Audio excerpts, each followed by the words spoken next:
Hello students, कैसे हो आप लोग। आज अपने स्टार्ट करने वाले स्टैंडर्ड 9 का विकास का जो फाइनल टेस्ट का असाइनमेंट है, जिसमें अपने बात करने वाले social science subject section B के चैप्टर नंबर 1 और 4 की। ओके, स्टार्ट करेंगे वीडियो को। When and between whom did the Battle of Buxar take place and what was its outcome? तो Battle of Buxar fought between the East India Company and United Armies, जिस तरह के Mir Qasim, Nawab of Bengal Sirajuddaulah and the Nawab of Awadh Mughal empire 22 October 1764 को हुआ था। और इसका result क्या मिला था? Outcomes, company आर्मीज defeated the United आर्मीज। Okay, right. Next, explain the following terms. Dual government, जिसके पास दोनों टाइप्स की सिटीजनशिप होता है उसको बोला जाता है dual government. Okay, two rulers. Annexation policy, तो उसका आंसर क्या आएगा? The imperialist policy followed by the general governor general Dalhousie ने एक्सटेंड किया था British empire. And the end of the rules of the Indian rulers one pretext or other.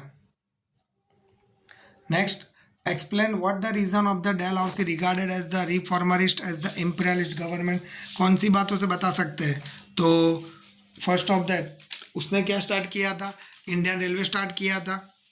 Okay, इसके अलावा English education introduce करवाया था, public work department start किया था। So that's why. इसके अलावा ये भी लिख सकते हैं कि भाई टेलीफोनिक कन्वर्सेशन भी स्टार्ट करवाया था, जिससे अपने बोल सकते हैं कि वो रिफॉर्मरिस्ट था। Right. Next, what were the important terms and the condition of the subsidiary alliance system. The army train by the East India Company will be provided the rulers state that accept the system. There will be an English resident court of the state.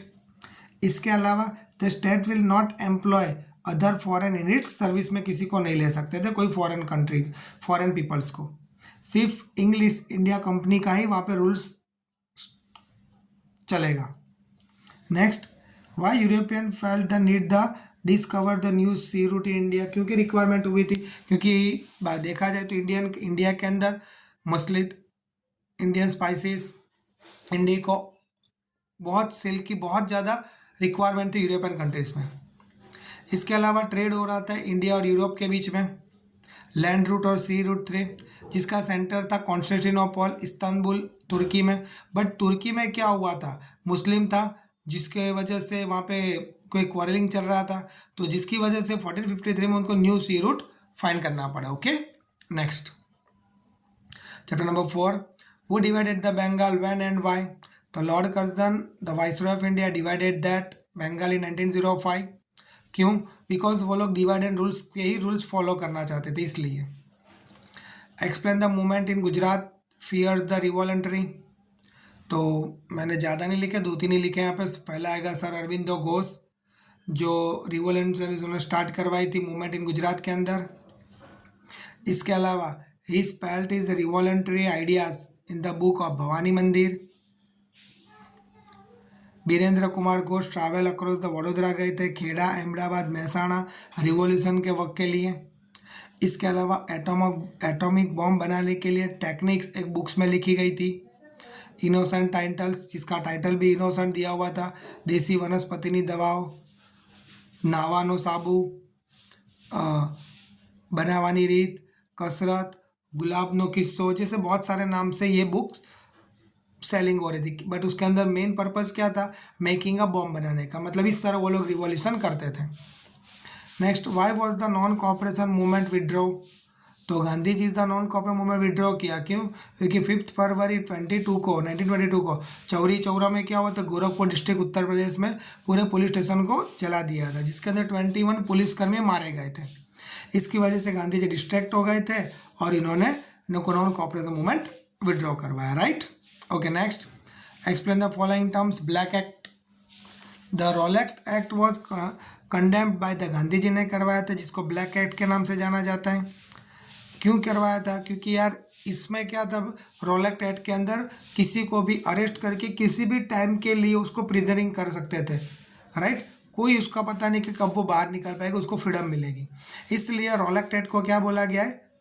Black act के नाम से जाना जाता है, right. Next, खिलाफत movement, ये क्यों हुआ था? क्योंकि आपको पता है क्योंकि वर्ल्ड वॉर 2 हुआ था, तो तुर्की ज्वाइन हुआ था जर्मनी के साइड, जिसमें ऑलरेडी तुर्की और जर्मनी हार गए थे। तो इंग्लैंड जो वॉन हुआ था, राइट, इंग्लैंड वॉन हुआ था, यूएसए जो वॉन हुआ था, that treaty was made the many fame and unjust terms, correct. तो सुल्तान ऑफ तुर्की, वो टाइम पे सुल्तान ऑफ तुर्की खलीफात को क्या कर लिया था, हेड ऑफ मुस्लिम के थे, उनको पकड़ लिया गया था, जिसकी वजह से बाकी के कंट्रियों में उनका ऑपोजिट हुआ था, जिसको अपने खिलाफत मूवमेंट बोला जाता है। Give brief information about the Jallianwala Bagh massacre, तो पता है जलियांवाला बाग अमृतसर में हुआ था, किसकी वजह से हुआ था, तो रॉलेट एक्ट की वजह से हुआ था।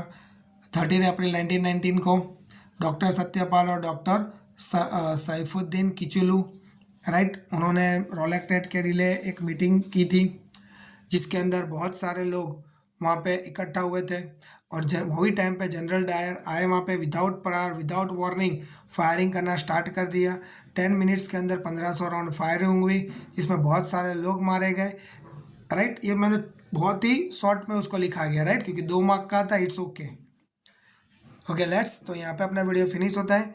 वीडियो पसंद वीडियो को लाइक और चैनल को सब्सक्राइब करना मत भूलना।